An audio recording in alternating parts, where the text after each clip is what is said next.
I'm fucking confusing myself. Yeah. I'm too drunk for this.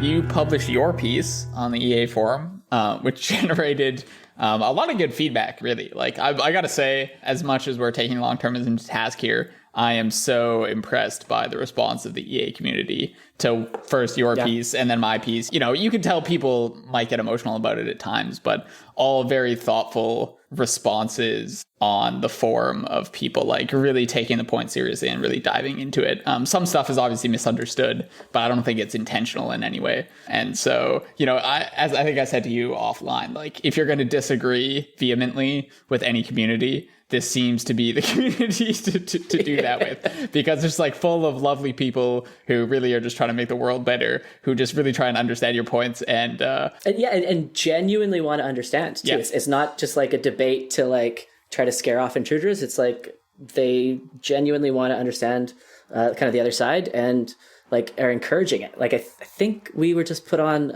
the January 2021 like newsletter from the EA community, exactly. And just like, how commendable is this that they will not only engage politely and kindly with opposing views, but actually will like bump it again after all the conversation has quieted down. They'll bump it again, and so completely agree. It's been just so amazing to see the warm welcome. It's literally a community full of Mauricios who everyone is just as sweet as Mauricio, just wants to understand and make the world a better place. So what could be better? Yeah, so I guess what we thought we would do with this conversation is like super unstructured. I think the plan was to just take a bunch of the common questions and like doing an audio FAQ, frequently asked questions session. Coming up, we're going to do a crossover episode with Finn and Luca from the podcast Hear This Idea. Hear This Idea. We're doing a crossover episode with Finn and Luca. And I think we're going to talk about long-termism again. And so there'll be one more coming out on this. And then I think we're hopefully going to pivot. You just wrote a really fascinating piece on cliodynamics, which I think we'll have to dive into it at some point. Ooh, you should tell the audience the feedback you got on the cliodynamics piece as a means of juxtaposing the EA feedback from the cliodynamics community. Yeah, so I've slowly ventured into writing, mostly just over Christmas break. I wrote some pieces about ideas that I just honestly thought were pretty bad ideas. And one of those obviously was the long-termism post on the EA forum. And another one was a critique of this academic discipline called cliodynamics, which has received a decent amount of attention from sources like The Atlantic and New York Times and whatnot. And anyway, we'll go into depth about exactly what sort of claims it's making in maybe a later episode. But I got my first hate mail because of it. So someone emailed me like 24 hours after the piece came out and just said, like, I'm anti-science. I don't understand what the discipline's trying to do. I'm evil for trying to hold back progress. And if I don't believe in science, I should immediately stop using my cell phone, my computer and everything. Obviously, we can't do these podcasts anymore because I'm anti-science and don't believe in anything. You're a science hater. And actually threatened to write a blog post smearing me with, dismantling my piece sort of line by line, and actually went so far as to post a little snippet of what this would look like. And these lines involved sort of calling me nasty names and whatnot. So it was very interesting contrast to what the EA feedback was like, which was all very like kind and reasonable and stuff, but was also just a lesson in like what it might look like to be a writer who sort of tries to deal with these kind of topics. Obviously, in the big scheme of things, my cliodynamics piece is not even a fly on the wall. But it did give me some insight into what it must be like to be, one of these figures who's like taking flack all the time. Like, I don't know, like if you're like an Amy Chua type of person, or like a Paul Bloom or like a Sam Harris, I can't even imagine the kind of flack and emails you must be getting all the time. Like, it made me think that they must have people to almost sort through their emails before they see it, because I honestly think it would take such a big psychological toll seeing like negative content like that all the time. And I think humans have this tendency to like weight negative feedback as a sort of much more important, or rather we focus on it much more than we see positive feedback. So, after getting this email, I was just like, went down a negative thought spiral for like 3 hours, sort of questioning myself, like, was I too harsh and stuff? And possibly I was, which would be good, lessons to learn. But I guess, you make mistakes by learning and trying things. And so this was my attempt at a ruthless criticism. So possibly it was too harsh, but time will tell, I guess. I remember after we recorded the social media podcasts, I had the same realization about like what must Sam Harris's social media experience be? Oh my God. Sure, it's pretty fucking terrible. Sure, people are just shouting at him all of the time. And it gave me a bit of sympathy or empathy or understanding for his perspective, why he has a bit of a stronger, I guess, dislike for social media than we do. So I thought what we might do is just take some of these common questions which we received and try to challenge each other by asking each other kind of the hardest variants of each question that we can find. Nice.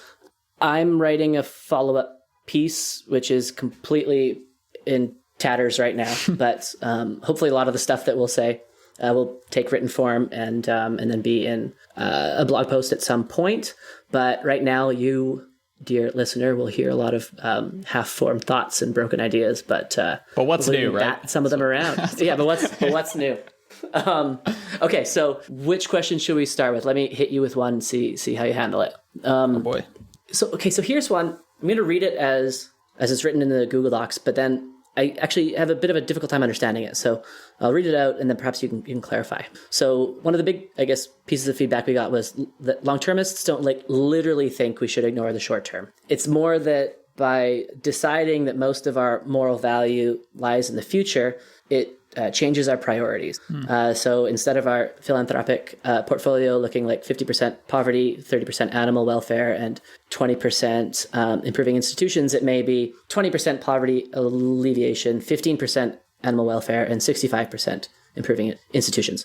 So I guess the criticism is that we both misunderstood what long-termism is, and also that the long-termist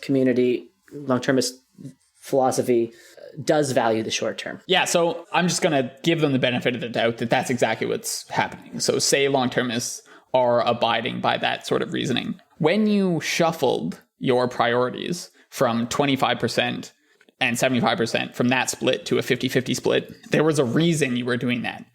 And to whatever extent your reasoning was based on an absolutely arbitrary number of people in the future and the expected value thereof, that's what I'm criticizing, right? So I'm in this situation, I'd be criticizing the reasoning process that can't be argued with. So I'm fine if you tell me, actually, I'm going to shift my philanthropic portfolio around for such and such reasons. But to the extent that you can't argue with those reasons, then that's why I have a problem with it.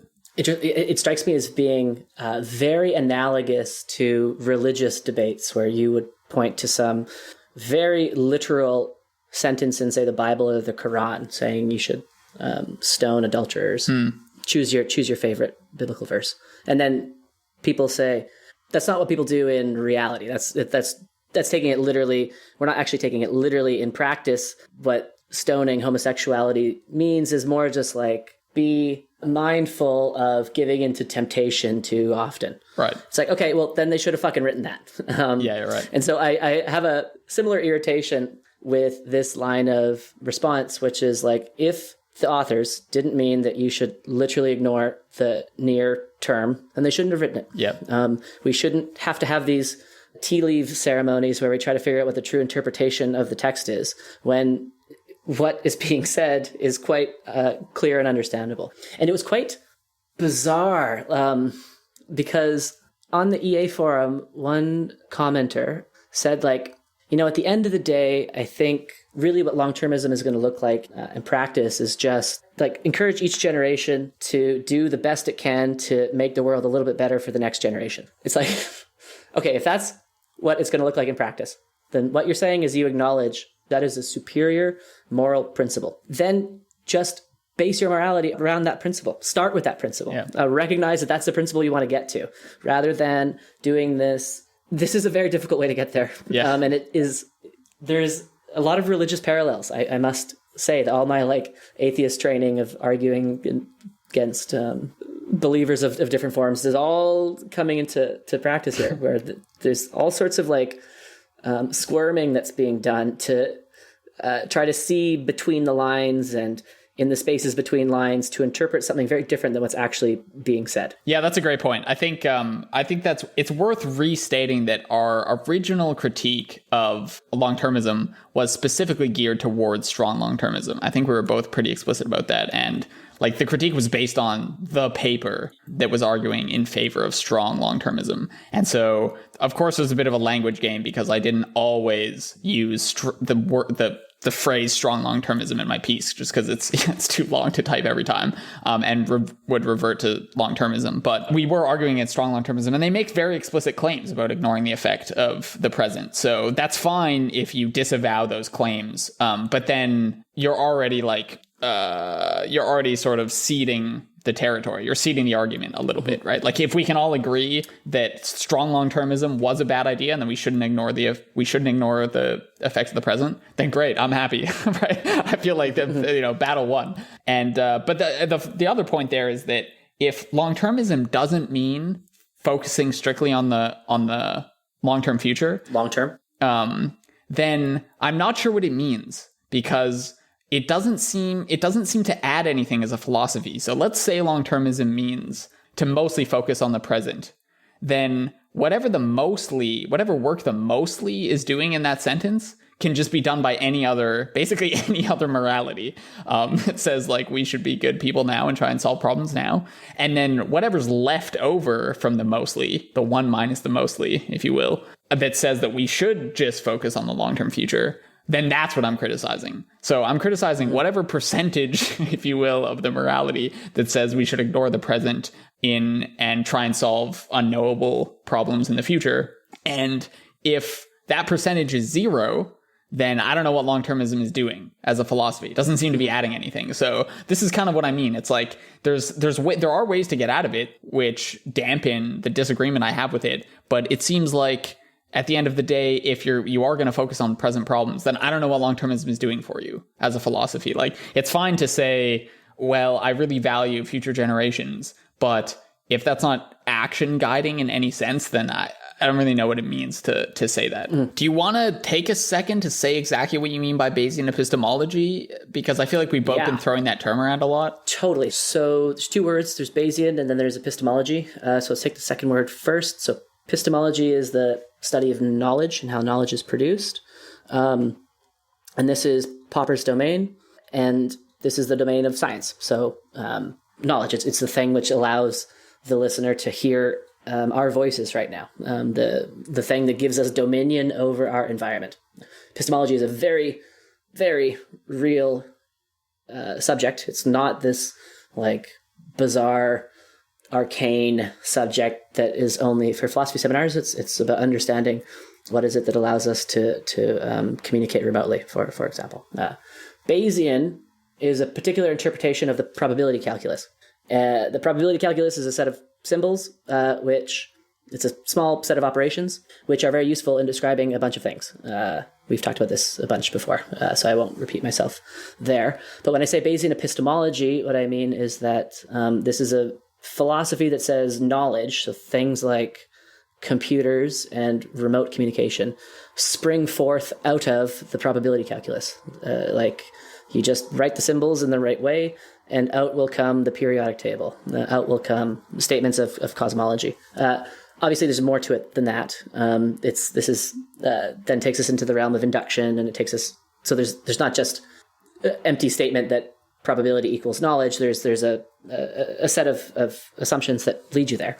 But the reason why this is relevant in the subject of long-termism is because when people talk about expected value, they're saying that we can reach 1 billion years into the future and grab some knowledge about the consequence of our action. So we will know through the expected value what action we should take now. We will gain knowledge about our course of action. And this is the thing which I claim is, let's say, problematic. Nice. Yeah. I think about it as set of rules by which your beliefs must be governed and your actions must be taken. So it's a set of beliefs that just happens to be mathematical in nature. So it tells you how, given a set of ideas that you've come across or given a set of evidence, how you must interpret them, what you must believe if you are a perfectly rational agent. So it tries to bound rationality with the tools of mathematics, but in a specific way. And the evolution of your ideas and your beliefs over time must be governed by strict mathematical laws if they are to be correct, where it defines correctness in a very precise mathematical way. And it sort of smuggles in, as I think Baden will go into in his, in your piece, it sort of smuggles in these certain assumptions that your belief must be characterized by a specific number between 0 and 1. And we have to, as rational agents, characterize our belief in this sort of very precise mathematical way. And then as you go into it, there's all sorts of more problems because, it's based on induction as a philosophy of science and whatnot. But, at a base level, it sort of guides what you must believe at any moment faced with the evidence, and sort of in this way ignores the role that creativity and bold conjecture play in idea creation, which is where I think its more pernicious aspects enter into the picture. It's very interesting. So it's something I've been thinking about a little bit recently, like in the pursuit of, say, AI or AGI, it makes sense to want to formalize a mathematical framework to, say, codify beliefs. That totally makes sense to me. If you're a scientist and you want to make data, like data from Star Trek, just to make something visual, or you want to make a smart robot, you need to come up with a system of rules that govern belief, because that's how algorithms work. It's the system of rules. Fine, I get that. E.T. James, in his textbook, from which a lot of this comes, motivates it by talking about a robot. So how would a robot process evidence? And I think Bayesian epistemology is quite useful when you're, programming a Roomba, or when you're developing little applications where robots need to navigate through difficult terrain. Totally. But what I've seen on the forum, which is really interesting, is that these rules, they kind of reflect back onto the person who's actually writing them. And then people think that because they've developed these rules, they too must think in accordance with them. And that's not only thought policing, it's like thought laws. It's like we know the phrase thought police from Orwell and how it's terrible to govern one another's creativity through policing speech and policing thinking. But it gets even worse when you say, no, your thoughts have to be confined into this axiomatic formalism that if you deviate from it, then you're irrational. And this is not true. This is based on a circular definition of what rationality is. Because rationality is defined via the same theorem. So Cox's theorem in particular, which says that a rational agent is one who follows Cox's theorem. And so I just want to emphasize this distinction to say those who may be very sympathetic to this way of thinking. And that is that it makes sense if we want to program unintelligent robots, but there is no reason we need to superimpose this set of rules onto ourselves. And this is something which I'm beginning to be more and more worried by, because it is essentially authoritarian in nature. It is a desire to have something tell you what to think. And I came up with this little thought experiment, which I am horrified to find that people agree with. And so many people said that, like, listen, I get your criticisms of the expected value calculus, but there's so much uncertainty that, like, what else can we do? We're stuck here. Like, we have to make decisions, And this is the best tool we have. And yeah, I get that it's imperfect. I get that you can't compute it in practice. But like, we need to make decisions. And if we don't have this framework, then like, we're stranded. This is I think, a common sentiment expressed by people on the forum. And so I claim that this is, in essence, an authoritarian request. And my thought experiment is to say, okay, to those who think this, let's imagine you get like everything you could ever want. Let's imagine that tomorrow somebody solves all of the paradoxes and all of the problems which plague the expected value calculus, and that there's a perfect decision rule. And then let's go a bit further, and let's say that the perfect decision rule is like computable in practice, and it's like physically instantiated in some like device, and the device is going to be like connected to you. You're going to be connected to the device, and it's going to measure the amount of evidence you receive through your senses at every given moment, and it's going to measure your brain state to perfectly calibrate the exact amount of uncertainty that you have, so that at every point in time it will give you a perfect decision. So now, like, you have everything you've ever asked for, and then you can imagine like connecting this thing to your ear and having this device, which will probably have to be instantiated in like a super intelligence for it to process all the data, just tell you at 5-second intervals what to do. You've now made yourself a slave. You've made yourself a slave because the one thing that you won't have to do is think critically about anything that you hear, because the device is perfect, right?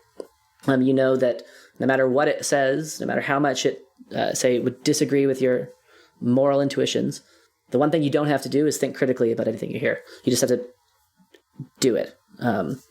So the desire for perfection, the desire for some oracle to tell you how to live, to tell you what to do, is the desire to live like a slave. I really do believe this. And so I've proposed this experiment to 2 people now who are sympathetic to this view, and both of them said they would get the device and they would just do everything that they were told. Really? Fascinating. Yeah, 2 people. Yeah. Both of them said yes. And this is so troubling because, like, entailed in the Popperian fallibilism claim that all human beings are fallible is that at no point can we ever stop thinking about what we hear, because it is only up to us to determine if what we're told makes sense. There is no source of truth or source of knowledge, and any offer for truth, any promise that says if you just do this one thing, you will get closer to truth, is an authoritarian promise. It's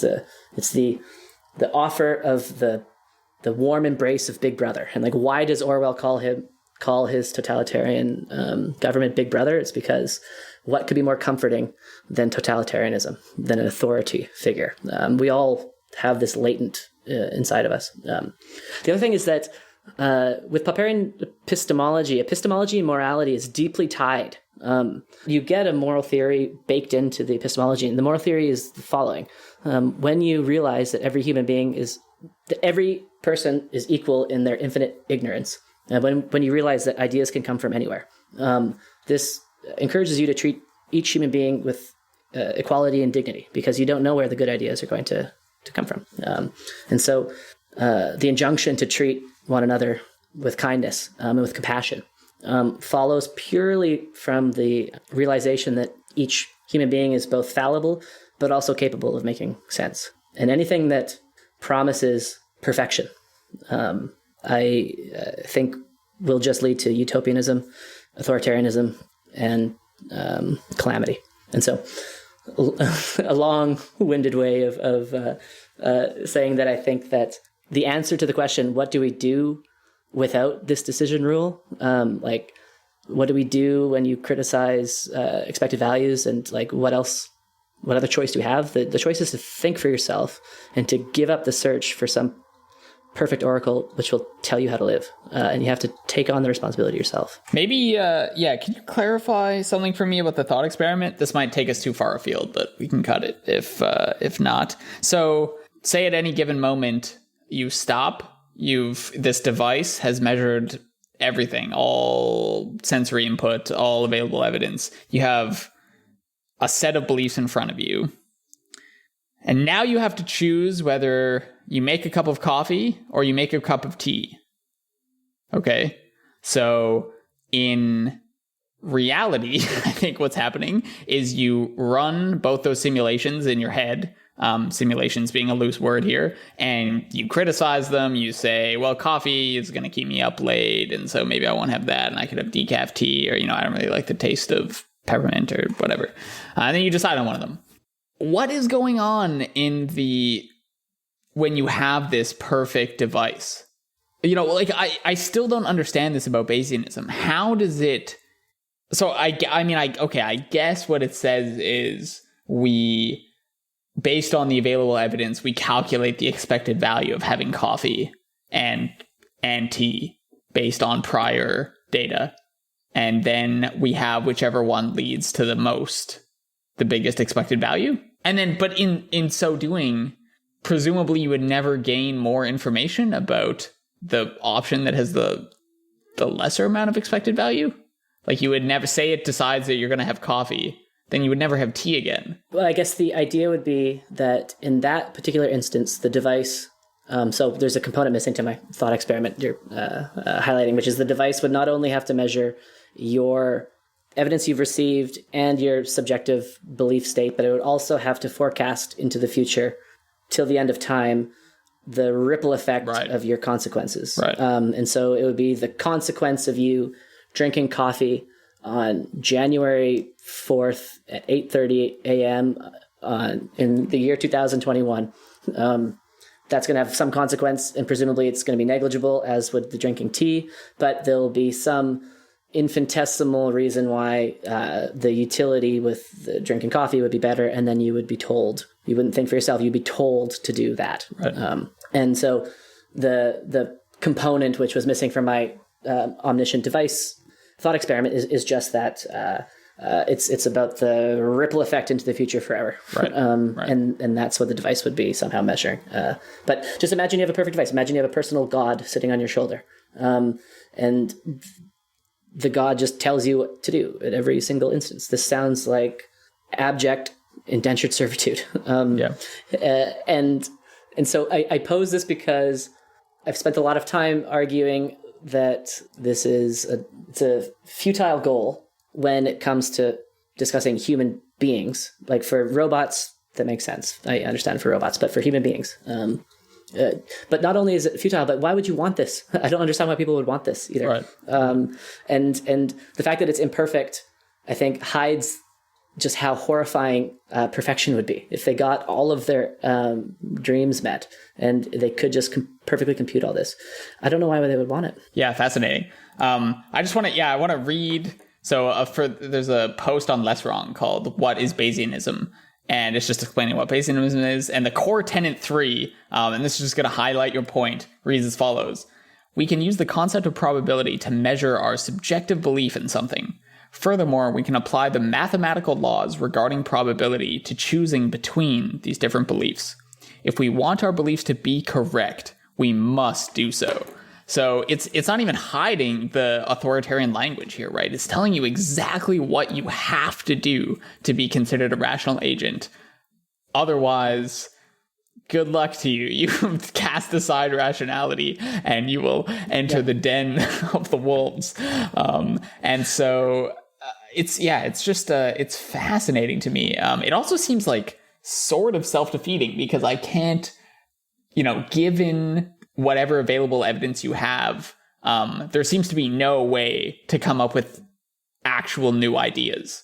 Right. So whatever evidence you have available at a certain point will point towards something that you've already seen or something that is implied by the available data. It will never point towards something that you've just conjured up out of thin air that's creative. Get up until 1904, no amount of evidence could have pointed towards special relativity that Einstein developed in 1905. So anyway, I still don't really understand how this epistemology actually works in practice, but I think it's partially that it doesn't work in practice, and people spend all of their time arguing about how they could make it work in practice, and there's just such an irony, given that you can paralyze an entire message board by just asking them to discuss what's the perfect decision rule. And now no one can decide to do anything else in their day besides argue about probability for the entirety of it. Like, do you think that this is making the EA community make more and better decisions? I think it's not. I think it's just making them all argue about the probability calculus all the time, rather than actually deciding how to improve, say, vaccine transportation, which is something that would be very important. Very useful right now.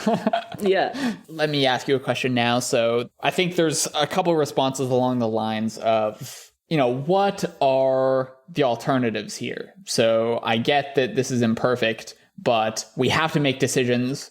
And you're criticizing expected utility as this system that purports to be perfect and whatnot. And fine, we recognize that it's not perfect. It's got lots of paradoxes. It's got lots of holes. But what the hell are we supposed to do, right? So what would Popper do in this situation? He would say the following. He would say, listen, it's not possible to get a perfect decision rule. In the same way that it's not possible to have some perfect oracle that will tell you what's always true. So in the same way that we stop thinking about what's always true and we start thinking about how do we detect error, we should do the same with decisions. So we should stop asking, how do you make a perfect decision? We should start asking, how do you design systems that are resilient to bad decisions? The entire focus of the EA community, I think, should be inverted. If you care about decision making, you shouldn't be seeking a perfect decision maker either via mathematics or via some human being who you determine to be infallible, who will make all your decisions for you, because these are authoritarian in nature. But instead, you should come up with systems that are resilient to bad decisions. And this is Popper's philosophy applied to politics. So I just took his solution to the problem of democracy and just removed the word policy and put in the word decisions. So in democracy, he says, it's not about coming up with the perfect leader, because that is, again, a recipe for authoritarianism and totalitarianism. Even if that perfect leader is something vague and nebulous like the people or the working class, or it doesn't matter who you slot in there. As soon as you expect perfection and infallibility, you will get authoritarianism and despotism. So instead of asking that question, ask, how can you be resilient to bad leaders? And the only other component you need with democracy is that you want to be able to make mass decisions at scale via voting mechanism. But in the EA space, they should be thinking about... They should be thinking, he says in an authoritarian... let me tell you how to think. Let me rephrase that. I believe it would be a more fruitful approach to try to come up with mechanisms to be resilient to bad decisions. And what would that look like? That would be ad hoc. So there wouldn't be a perfect mechanism in every scenario, but there would be certain solutions to certain domains. So in the domain of, say, vaccine delivery, perhaps it would be about how do you transport vaccines in such a way that if the refrigerator gets unplugged, it won't spoil. That would be one way to think about it. Or perhaps in the case of malaria bed nets, how do you distribute bed nets knowing that there's going to be some distribution hubs which fail on you. So focusing on the failure points, focusing on the fact that people are going to try to decide to do all sorts of things, and a lot of these decisions are going to be bad. And how do we best improve the floor of human well-being, given that we know bad decisions are going to continuously be made? If you care about decision-making, if you care about uncertainty, and you care about helping people, I think this would be a much more fruitful approach than trying to find some perfection, some ideal which will never lead you astray. That's just not applied to EA, but just applied to COVID space right now. I think this is super relevant because in the States, what we have is certain vaccines actually expiring before... states can decide who the fuck they go to, right? So there's all these conversations about like equity and exactly who should be prioritized. And while we're having these discussions trying to make the perfect decision rule, what's happening is we have vaccines in the back room not being distributed to anybody, and instead just expiring, going bad. It's wild. And it's like, this is the problem, right? So there should be ad hoc solutions. Jesus. We should recognize that, of course, no distribution scheme is going to be perfectly equitable, whatever that means. It's not going to be perfect. What we need to do is prioritize getting as many vaccines in the hands of as many people as possible. Simple schemes are going to work best here. Let's move. Let's go. Instead, we have politicians trying to save face. We have activists yelling at those politicians about exactly what sort of desiderata they need the distribution scheme to make. And this is paralyzing public conversations completely. And interestingly, to their credit, like EA has been pretty vocal about this, or at least certain members of EA I've seen have been very vocal about this. Like, obviously, this is a very bad move. And, we just need to get these vaccines into people's hands. But I just think it's such a perfect example of people looking for perfection when we really just need to be focused on minimizing errors, but acting with what information we have, right? And recognizing that that's going to be imperfect, recognizing that there's going to be problems, and just saying, yes, there will be problems. We'll solve those as they arise. So anyway, what I'm saying is that this philosophy has massive practical consequences. And this is killing people right now. So not recognizing that there's going to be problems, whatever decision rule you adopt, that no decision rule is going to be perfect. Which in this case typically means something around equality or equitability or whatever, is literally killing people. That is such a... It didn't occur to me that it's the search for perfection, which is the thing that continuously hurts us as a society and as human beings. Perfection is impossible, but the search for perfection will lead to gridlock and stalemate, because now it's Ben's perfection versus Vaden's perfection, and we're arguing about which perfection is better. And same with democracy. So we talked about democracy only in pieces. We haven't done a full episode on it, but this is the thing that has paralyzed arguments about proportional representation for ages, because now it's like, what's the perfect way to have equal representation of voters? And then you just get 5,000 different variations of voting mechanisms, none of which will be any better than any other ones, and you just get this fucking stalemate. Especially in that case, because it's impossible to have a perfect voting. Yeah, exactly. So that doesn't help things. Well, so an interesting thing is that Arrow's theorem, which is what you're referring to, that you can't have a perfect representative democracy, actually serves as a disproof that you can have a perfect decision-making apparatus as well, because I was just reading this before we came on, in Deutsch's Beginning of Infinity, the chapter on choices, he just does, I forgot the proof technique where you just do like a one-to-one correspondence between one problem and another problem. But if you take the mind of a single rational agent and you view that as, say, a democracy, then you take all of the people in the democracy voting for a decision, and you map that onto individual pieces of evidence, as the Bayesians like to say. Then Arrow's theorem applies here too. You can't have a rational and consistent decision maker, because for the same reason that you can't have a consistent set of voters. Yeah, otherwise you'd have a perfect voting rule. I can't believe we haven't talked about that before, actually. That's such a fucking good little refutation right there. Yeah, I love that. That's great. Yeah. This is chapter 8, by the way, in this Beginning of Infinity, if anyone wants to check it out. But the search for perfection isn't attainable, but nor is it desirable, is the point here.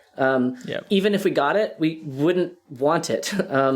And so inverting the question, and to those who say, like, what do we do given all this uncertainty, given that we have to make decisions, my answer is, we've talked about the decision thing, but we should talk about the uncertainty thing. Like, uncertainty is the same as perfection. Like, why do you want certainty? What is so good about certainty? This is the other thing which I don't understand. Like, people are so worried about how they deal with uncertainty. And it's like, well, let's imagine you get everything that you ever want. Certainty isn't valuable because any raving lunatic chanting on the side of the street is very certain about what they're saying, because certainty isn't the same thing as truth, right? No, so, I mean, the search for perfection and certainty, while you're pointing out is futile, is also quite dangerous, because I think, as Popper points out in Conjectures and Refutation somewhere, it also, as soon as you adopt this sort of frame of mind that you've found the perfection or you've found utopia, this justifies violence and against other people who do not think the same way, right? Because you've now found the perfect end. And if you are utterly convinced that your ends are reach a state of utopia or are perfect, then of course you can justify any sort of means you need to get other people to agree with you, right? You can justify violence, and it also completely destroys the means of actually correcting your mistakes, because now you know what the end goal is, right? So all problems you encounter along the way have to be corrected in a way that's consistent with your end goals. So there's no more room for actually realizing you're wrong and correcting the mistakes that you encounter along the way. They must be solved in one particular way, and that particular way has to be consistent with your end game. So anyway, just wanted to add that caveat that it's not even necessarily that these things are just futile. It's like actively dangerous to believe you've reached this state of perfection. And I think that is why we are both so worried about long-termism, because this is not just some trivial philosophy. It is governing millions and millions of dollars. But the second half of the question, I think, is, okay, let's say people get that we have to make systems that are resilient to bad decisions rather than trying to find a way to make perfect decisions. But there's still this question of uncertainty. How do we deal with all the uncertainty? Because there will still be uncertainty. And to people asking that question, I ask, why is certainty your goal? I think that this obsession with uncertainty quantification is actually just an artifact of the fact that people had probabilistic tools, and it's easy to talk about probabilistic tools using the language of uncertainty. But who wants certainty is my first question. The answer, they would say, is no, we don't actually care about certainty. What we care about is truth, and certainty is a proxy for that. So the assumption is that, like, as we get more and more certain, we will start to collect statements which are more and more true. To which I say, if truth is your goal, then use the word knowledge, because truth is my goal too. And the epistemology and knowledge is about the pursuit of truth. You can be very certain about false propositions, and you can be very uncertain about true ones. I think one of Popper's phrases is, there's a moment of uncertainty clings to every statement, true or false. Certainty does not equal truth. And if you care about truth, as you and I do, then you are firmly in the domain of Popperian epistemology, because we have mechanisms to get closer to truth. And if that's what you care about, good.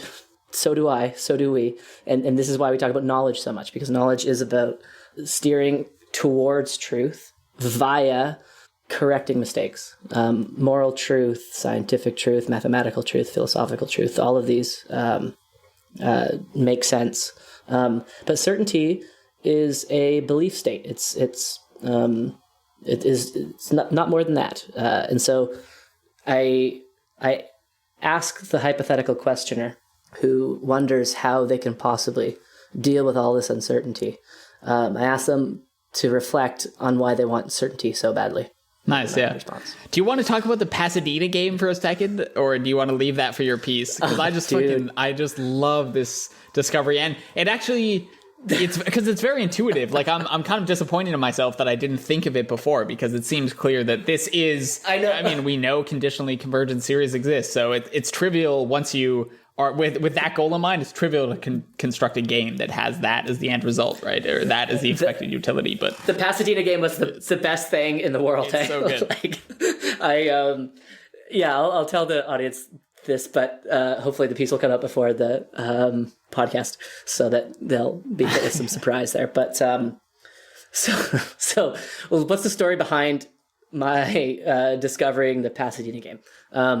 So in the piece that I had written previously, I talked about how the expected value of the future is undefined. And then I was like, well, I surely am not the only person to have said this. And it turns out absolutely not. There is a whole body of research talking about this problem, and it's so common that there's a name for it, and they're called expectation gaps. And then I discovered something called the Pasadena game, which is that takes my little thought experiment and just steps on it. It is like a 10,000 ton gorilla compared to my tiny undefined expectation thought experiment. And so the way it works is you make a gambling game that in expectation produces a conditionally convergent series. And so that's a mathematical jargon term. But all you really need to know about that mathematical jargon term is that it's a weird series. So a series is a infinite sum. So just adding a bunch of things together. And it's constructed in such a way that if you shuffle the order of the stuff that you're adding, it can produce any number you like. So it's converges to a number conditional on the order in which the terms appear.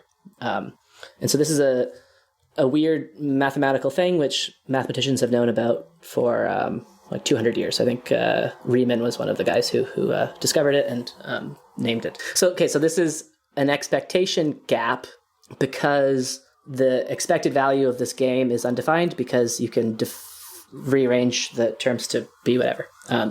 So if that's all that the Pasadena game was all about, then it wouldn't be that big of a deal. But the thing that makes it a big deal is that once you have an expectation gap, you can use it to infect everything else that you might care about.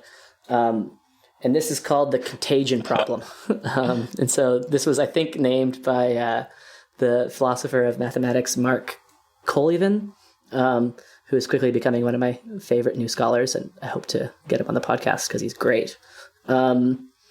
But what's the contagion problem? So the contagion problem is the following. So we were talking about coffee and tea earlier, right? So it's like, if decision theory can't help you decide between coffee or tea, then decision theory is in serious trouble. So let's say you're wanting to decide between coffee and tea, but then let's say that with the coffee action, you add a tiny probability of playing the Pasadena game after drinking coffee.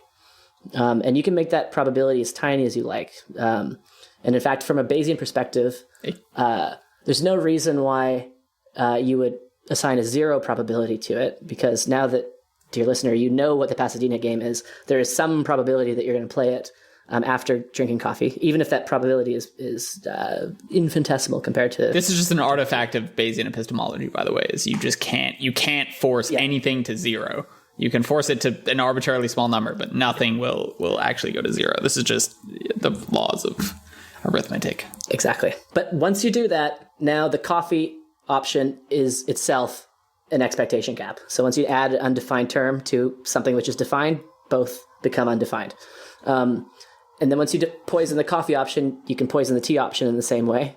And then you can poison every option you like just by virtue of the fact that you now know about the Pasadena game.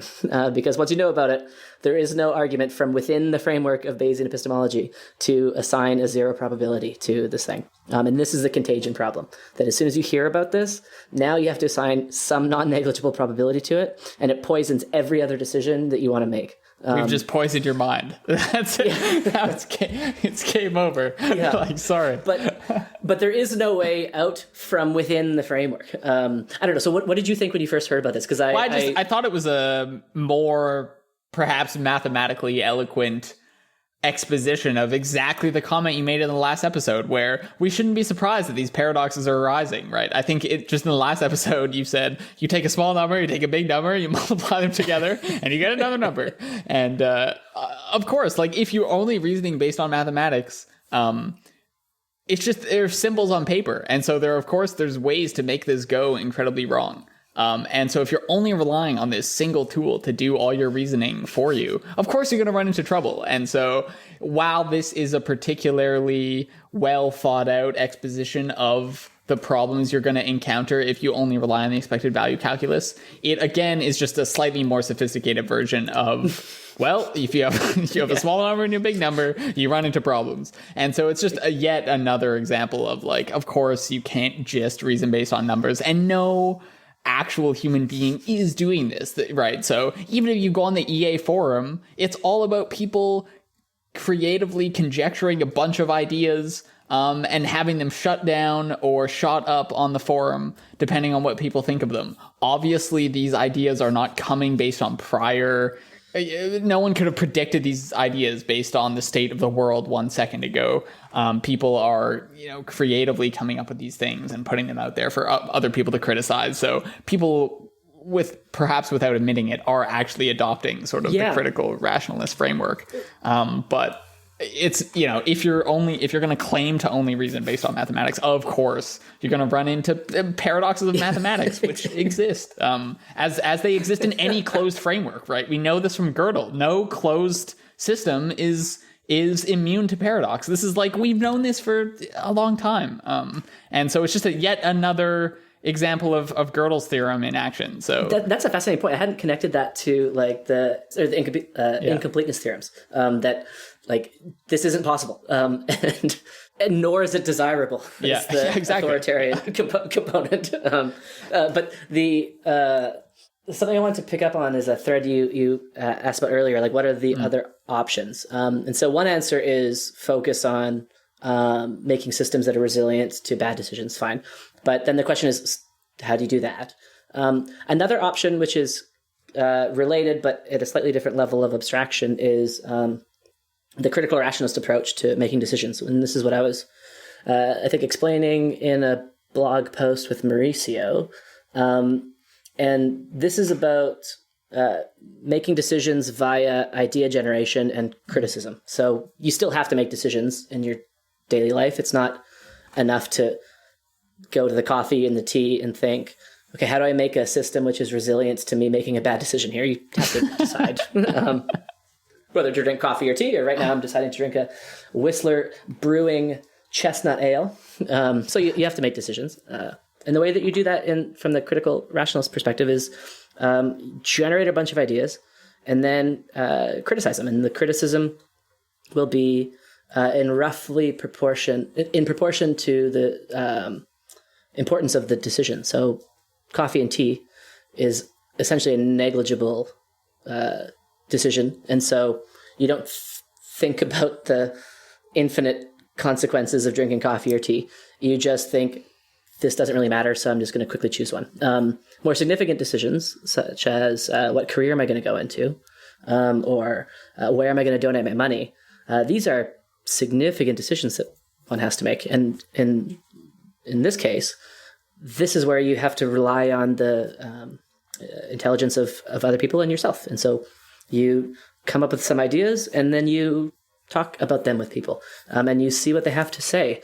And it's not just conversation without a goal. It's conversation at the service of having them think hard about what you are suggesting, and then criticize that idea and create new ones. And so the important thing to keep in mind here is that this is not a mathematical framework, but it's an evolutionary one. And so it isn't that we're just saying this ad hoc.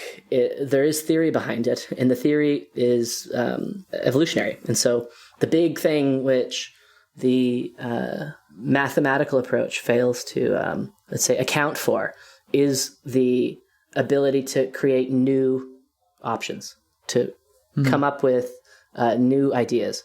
And this is where decision-making becomes relevant, and this is why Arrow's theorem doesn't apply to human beings.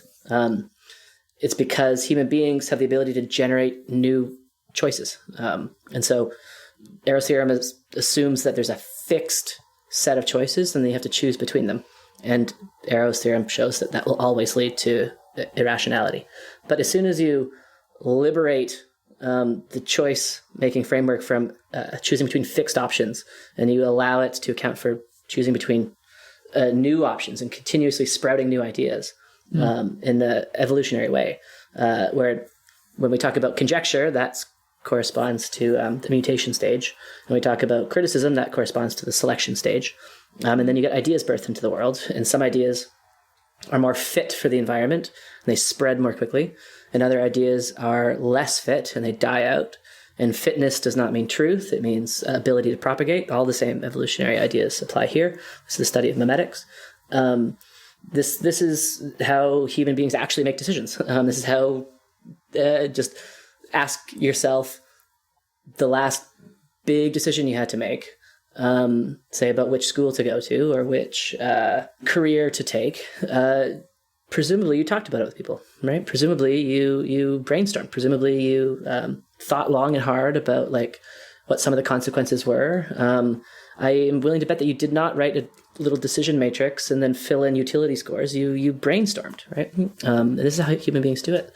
And so recognizing that this isn't willy-nilly or ad hoc, or there is a theory here. It's just not theory of a mathematical form. I think is important to understand when people are looking for some sort of structured way to make decisions. There is some, quote, structure here, but it's not of a confining sort. It's more of a open, exploratory sort, if that makes sense. I think, an important point to add here, I think, is one you've made before. I can't remember where. I don't know if this was in a blog post with Mauricio or perhaps a more recent piece, but the idea that criticism is not arbitrary. So I think a lot of people would look at this sort of system and say, sure, so you're the decision maker, and then you subject your purported idea to a bunch of different people or yourself, and they give you criticism, you criticize the idea, but then at the end of the day, you're sort of deciding which sort of criticism to take on board. And so it's sort of it's arbitrary at the end of the day, because you're deciding which points of criticism you're handling. We've already said nothing's going to be perfect, so every idea is going to have a bunch of criticism. So, there's nothing to separate a bad idea from a good idea. Some's going to have criticism. You have to decide which one to go with anyway, and you could just make that choice any way you like. But I think this is not true, because criticisms are just ideas, and ideas have certain reach. They have roots to them. They have reasons for adopting these ideas, and these reasons are grounded in rationality. And so, for example, if you're making an idea, if you're making a decision that's gonna arbitrarily impact some group over another group, the criticism that with this arbitrary sort of reasoning, you can justify any sort of bigotry you like, whether it's racism or like gender stereotyping, anything like this. That is a very powerful criticism and something that's very hard to ignore. That is not on equal footing with every other sort of criticism. And so criticism applies very real evolutionary pressure, like you were saying, because of the reach and the power of its ideas. And because as agents who are trying to abide by the best reasons possible, we are subject to sort of the power of different arguments here. And so criticism in this way, good criticism will really refute an idea and not allow us to take it on board. Yeah, so I think it's the thing I'm writing now, which is like, to prove to yourself that criticism is non-arbitrary, tell your family you've decided to take up recreational drinking and driving. Nice. They are going to criticize that decision, and they're going to hopefully steer you into better decisions. But what exactly are they criticizing? What they're criticizing is typically inconsistency.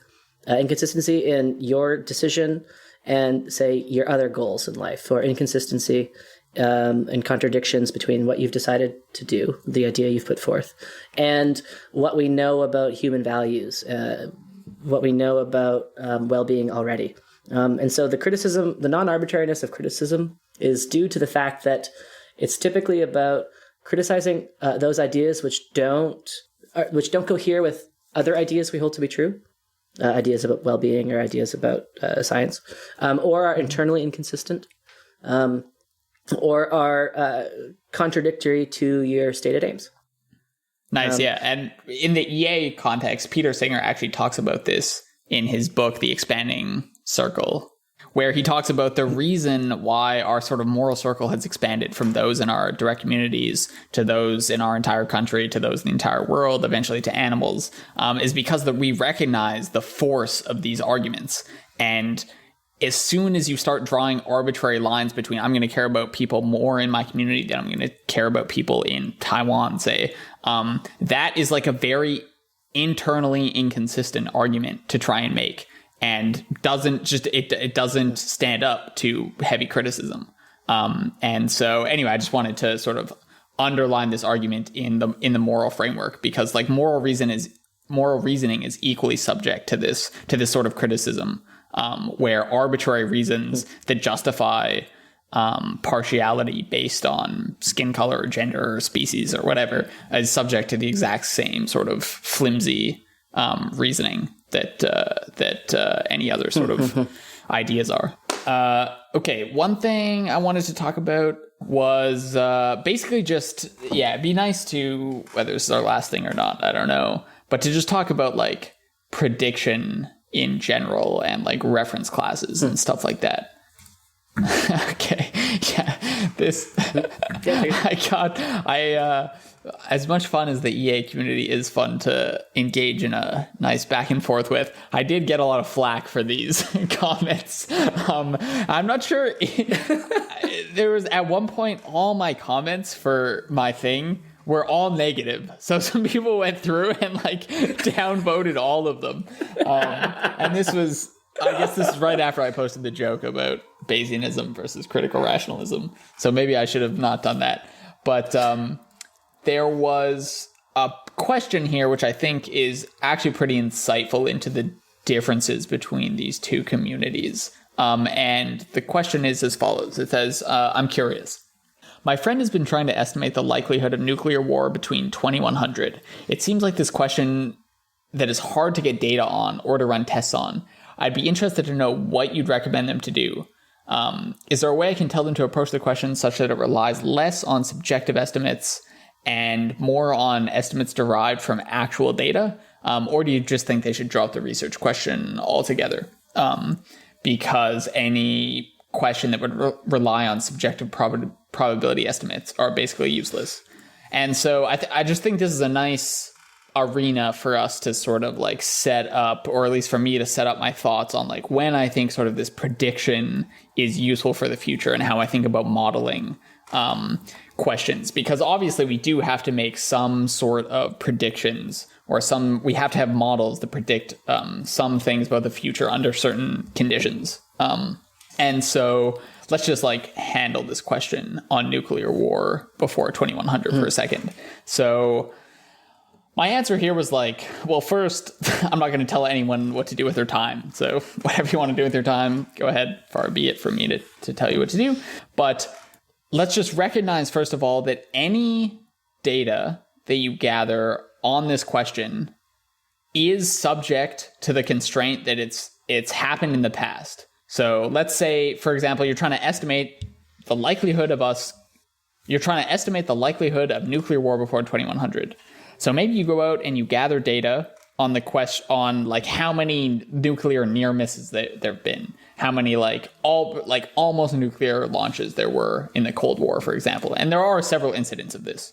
And then you use this and you say, okay, based on that frequency and the geopolitical tensions at the time and what countries issued the commands, et cetera, I'm going to forecast that our likelihood to die by nuclear war before 2100 is 2% or something. So the question is like, do I think that sort of model is absolutely useless? And should we not rely on it at all? Or like, what is that telling us? Like, can we actually make that probabilistic prediction? And my answer here was that if you're going to form a model like that, it's crucial to understand what sort of assumptions you're making. So what you're doing is if you're pulling data from the past, then you're making and then if you have a model that says, based on this data, we're going to predict that the likelihood of nuclear war is such and such, then the assumptions of that model are that the future looks basically like the past. The geopolitical tensions that were in place when we gathered the data are approximately the geopolitical tensions that will be in place from now until the year 2100, so on and so forth. So there's like a set of assumptions that were met when you were gathering the data. And now you're saying that those set of assumptions will hold between now and 2100. And that's fine if you want to have that model. But we need to be very, very explicit that model is not it's not answering the question, what is the probability that there's going to be a nuclear war before 2100? It's answering the question, assuming that the world between now and 2100 looks approximately like it did when I gathered this data, and such conditions were met on geopolitical tensions and stuff, then the probability of us going to war is so and so. So this might seem like a weird sort of minor point, but it's just about all these models when you're gathering data have like tons of assumptions about them. So if you're going to forecast things into the future, by necessity, you have to assume that the future looks like the past. So if you're going to forecast behavior into the future, you have to say, my model is conditional on the future looking like it did when I gathered the data. And that's fine. You can do that. And then we can just argue about how valid those assumptions are. In this case, I would say those assumptions are pretty silly. I would say like the world looks very different now than when the Cold War was in full swing. And it's very likely that before 2100, the world will look significantly different. We're going to have new technologies. We're going to have new political ideas. There's going to be new international relations. There's a whole host of things that we just cannot predict. And so employing that model in practice to say that we know what the probability is of nuclear war is pretty silly. So it's not to say I think these models are always useless, but it's to say that it's the assumptions embedded in models about when you're predicting the future and what reference class you're using, where the data is coming from, that I think are like really important and get sort of just smuggled in when you're saying, what is the probability of nuclear war before 2100? Yeah, I have so much to say. So first, to the questioner who asked if their friend should stop working on this problem, I think yes, they should. Yeah, this is a pain is less. This is a waste of This is a waste of time, and this is going to just they totally should. And I just want to bump and re-mention the name Václav Smil. Václav Smil, I think, should be his book. Global Catastrophes and Trends should be read by everybody who cares about existential risk, because he refuses to use probability in places where it can't be done. He is very clear about how certain problems just are not quantifiable in this way. And so he doesn't do it. And that isn't to say we can't say intelligent things about nuclear war in the future. We can. We just can't assign numbers to it. And I'll go even further, actually, which is that when I hear people say things like the probability of the polar ice caps melting in 2100 is 65%, I ignore it. My default assumption is that all such probability values are meaningless unless I know exactly where they've come from. So typically when I hear this stuff, I don't take the number at all seriously. It just is... my default is that it's meaningless, but that is not to say that it is always meaningless, and so I should explain a little bit about how sometimes these numbers are derived. So a good heuristic is if you think the model is able to be programmed in an arbitrarily complex program, but programmed, and then run over and over and over again, then I start to take these numbers seriously. But that is the rare case. That is the case in certain areas in physics. That's the case in virology, but that is not the case in geopolitics. That's not the case in human history. We could not possibly simulate the future span of human history because we don't know what ideas are going to be generated. And so models are possible. Climate change models, for example, are based on assumptions, and we can say some things about the effect of carbon dioxide on global climate. We know that. We don't know what the effect of the future economy is going to be. We don't know if there's going to be another recession, which is going to cause drops in carbon emissions and stuff. So those numbers I don't put too much weight, but they're somewhere in between, say, particle physics and predicting nuclear strikes and stuff. But just ask yourself, how much knowledge do we have?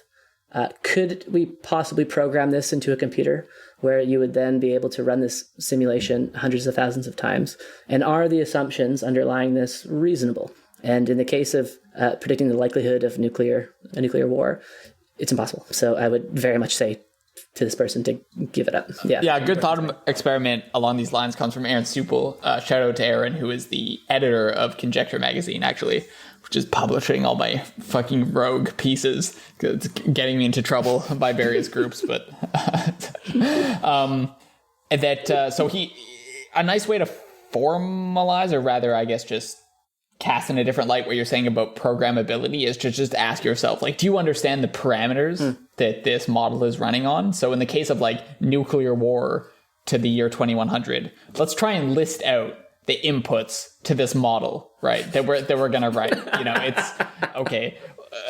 Does Putin cede Russia over to the next Russian president? Does Mongolia rise up and develop nukes? There's infinitely many things here that could impact this model, and of course we can't write a computer program to this because we don't even know what the fucking input space is, right? Whereas with the virus, it's a complex program, of course, but there's a well-defined input space. So you can model, virus transmission rates, how distant people are from each other, how often they come into contact with one another. And so this is why modeling the virus is actually feasible. As computationally intensive as it might be, that's a different point from feasibility because we can actually write out a model. And even that is conditional on assumptions. So the assumption is that during the virus spread, there's not going to be a nuke dropped in Allegheny County, for example, right? So it's conditional on the fact that everybody is going to be going about their normal activity in the same way that they were when the data was collected and the model was programmed. But even there, it's always conditional. And then we just have to ask ourselves, is it reasonable to assume that these conditions are going to hold in the future case as now? To any machine learners out there, this is what the IID assumption is all about. Independent and identically distributed basically says the distribution for the test set is going to be the same as the training set. This is machine learning language for the induction premise, which is that the future will resemble the past, and this is the same as the epistemology language of that all predictions are conditional. But we're all saying the same thing using slightly different terminology, but I just want to map between disciplines there. Nice, yeah. This is actually one thing that I think Popper didn't get right, or at least he explicated in sort of an erroneous fashion, which was he drew this distinction between like conditional models and unconditional models, where unconditional models were just saying like something's going to happen, right? So there's going to be an eclipse and it's going to be viewable from Lebanon on May 22nd, 2024 or something. But there's no models which are actually unconditional. Of course. Everything has assumptions. So even the eclipse assumption, or the eclipse model rather, relies on the assumption that the planet's going to be there. We're not going to blow the planet up, or we're not going to develop the technology to steer the planet off its like orbital course, or the sun's not going to blow up or something. So it's always a matter of just like looking at the assumptions of the model and deciding whether these assumptions are worth, we think these are going to hold. So it comes always down to just like a process of criticizing the assumptions of any model and deciding which models we're going to pay attention to. And so in this way, it ties very much into the George Box? George Box. Someone came up with... George Box with George all models Box. Are wrong, but some are useful. Okay. So to clarify the Popper thing, so in some of his writing, I think in Logic of Scientific Discovery or perhaps Objective Knowledge, he talks about how there are no unconditional predictions. They're all conditional on background knowledge. So he does say that. Okay, of course, Popper would figure it out. But like the thing with the eclipse and stuff is, there's no perfect unconditional anything.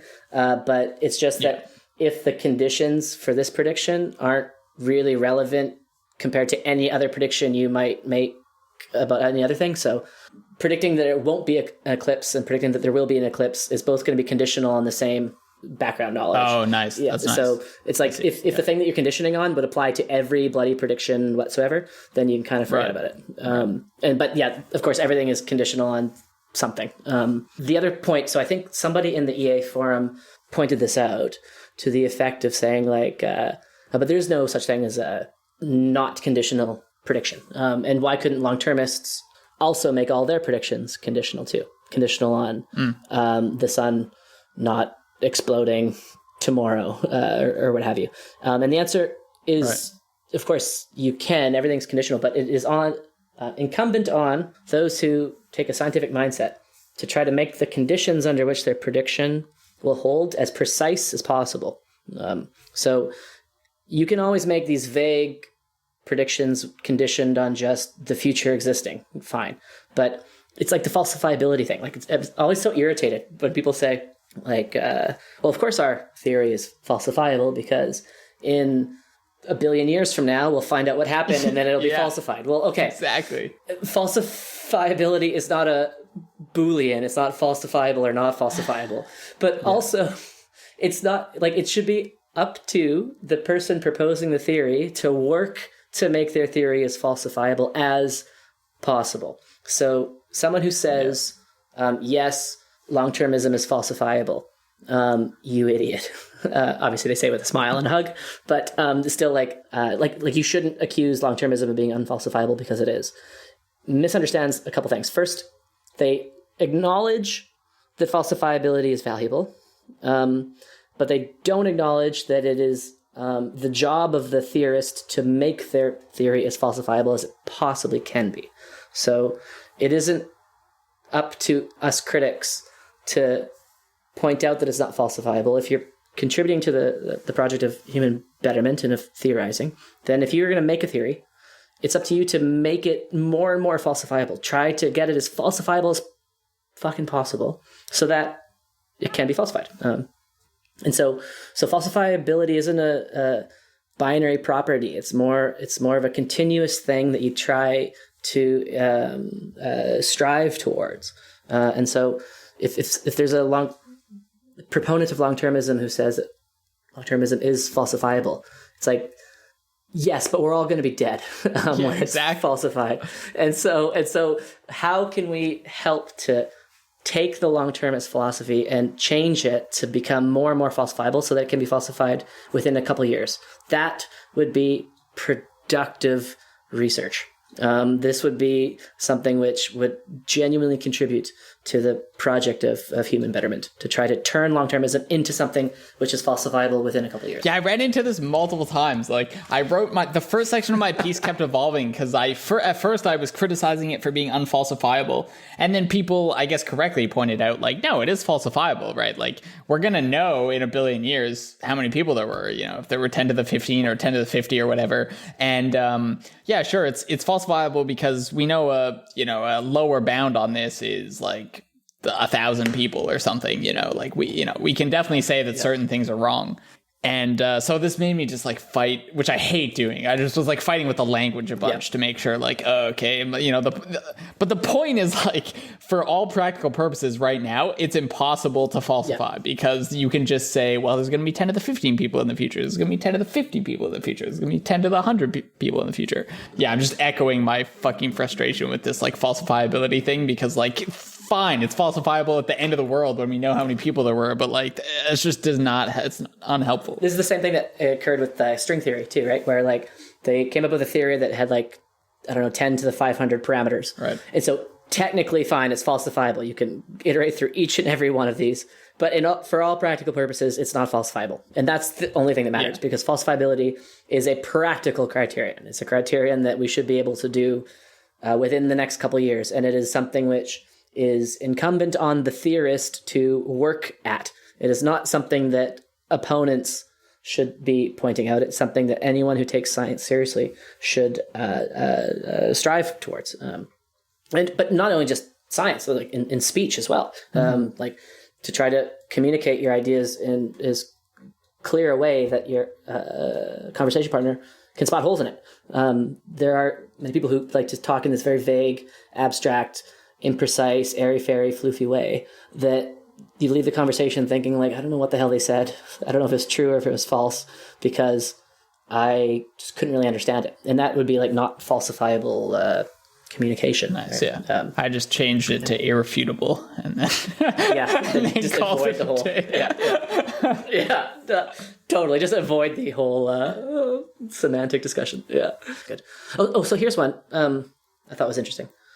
So another questioner asked, like, okay, fine, we get it. Work on short-term problems, but how do you decide what is a current problem? Oh, nice.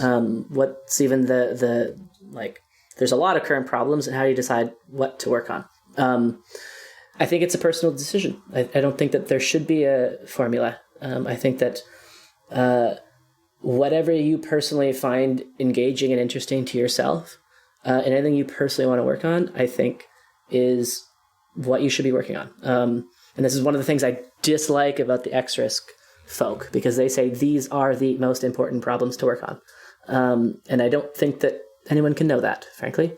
And I think that which problems you decide to work on, which areas you want to research, should be entirely governed by what you find interesting and what you think is urgent at this particular time in your life. I think Deutsch calls it something like the fun criterion, although I haven't totally understood that.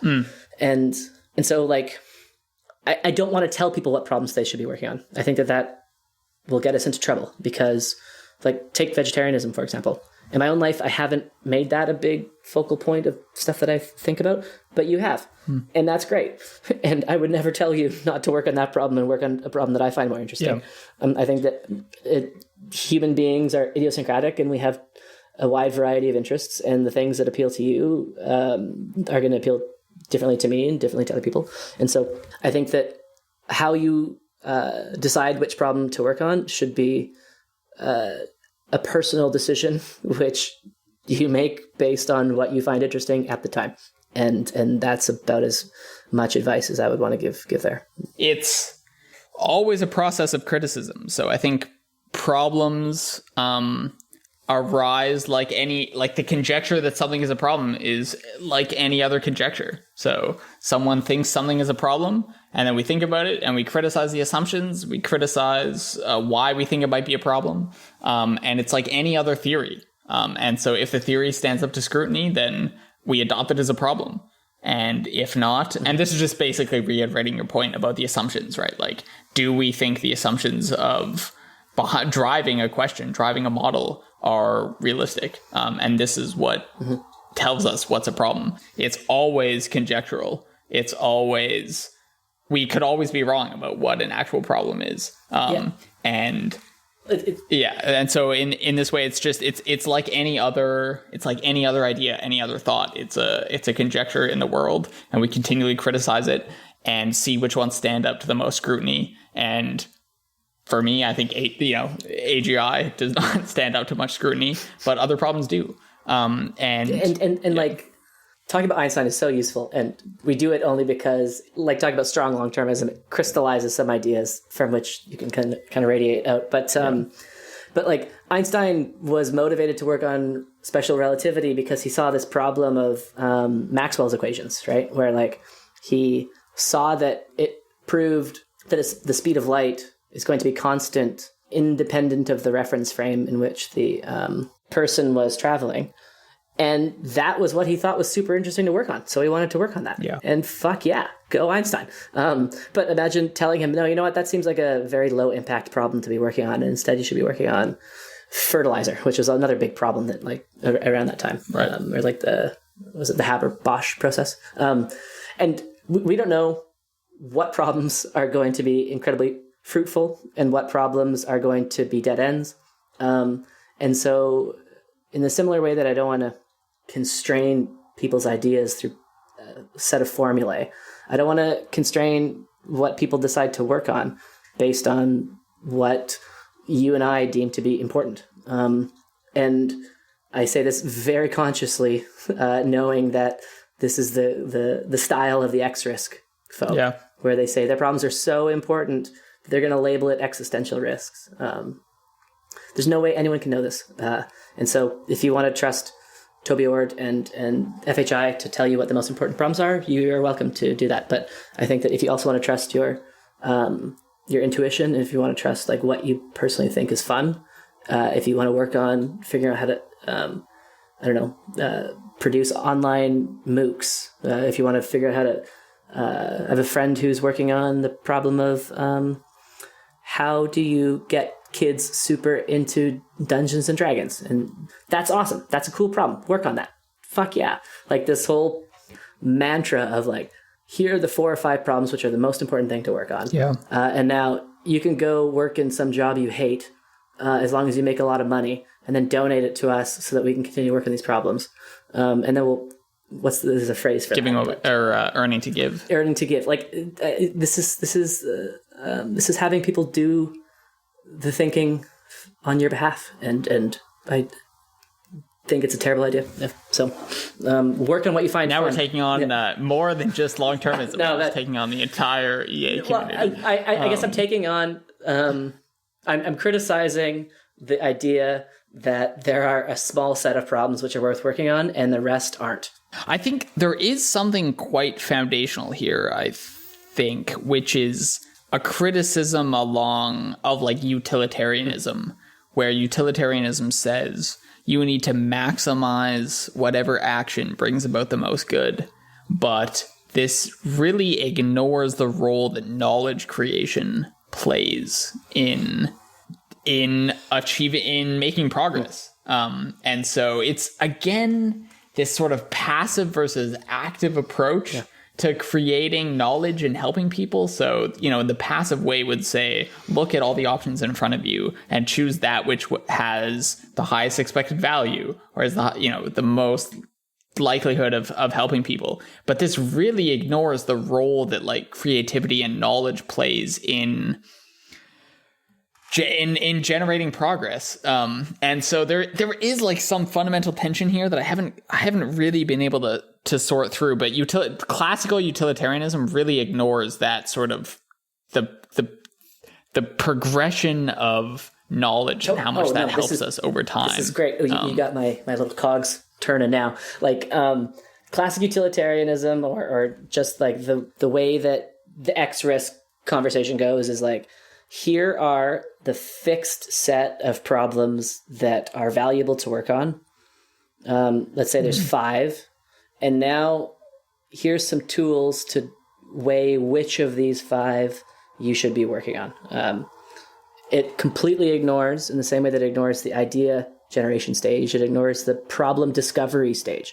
Like I think that the problem of how do you massively educate children in developing countries is a huge problem. It's a problem which I think might actually be the master problem because it would provide a huge amount of potential knowledge to solve all of the other problems. Yeah, exactly. Because if we could figure out some mechanism to allow children to self-educate via the internet in, say, India and Africa and Mongolia, then the amount of knowledge and ideas that would be coming out of these places would be just revolutionary.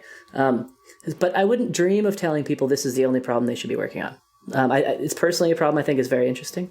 I think it's also, in fact, one that could go a long way into solving all of the X-risk problems, which the FHI kind of highlights. But imagine if I took that and I said this is the meta X-risk, and you should only work on this problem. It seems like it's one, incredibly hubristic, but two, it ignores the fact that other people may see things that I haven't seen, and other people are as capable of identifying problems and working on them as I am, as you are. And we shouldn't limit other people's creativity by saying there's a small class of problems and you can choose amongst these, and that's all you can do and should do. It's interesting. It seems to tie back to the assumptions of models, right? Because if you have basically this model of the most important problems to work on, that's what it is. It's a model based on like the expected impact of certain interventions. And what we should be looking at is the assumptions of that model. And that model can be very useful, right? If people are set on pursuing a career in medicine, say, or development economics, it can be very useful to know within those disciplines what's the most impactful thing that is currently supported by the evidence. Is it like being a doctor in Rwanda, for example, or being a doctor back in the UK? Is it working on deworming or distributing bed nets, what have you? But it's all about the assumptions contained in that model. So as opposed to saying these are the most important problems to work on, we should be saying, based on the things we've looked at and current forecasts about the future and what economies look like right now, here's our best estimates for these various different areas. And And then one can say, okay, if I'm going to choose to adopt the assumptions of this model, then I'm going to take this advice on board. But then there's always room to say, these assumptions only can be, there's no way they capture the future 20 years from now, because there's going to be new ideas, there's going to be interventions that come about which completely disrupt everything. And then I'm going to have to reevaluate.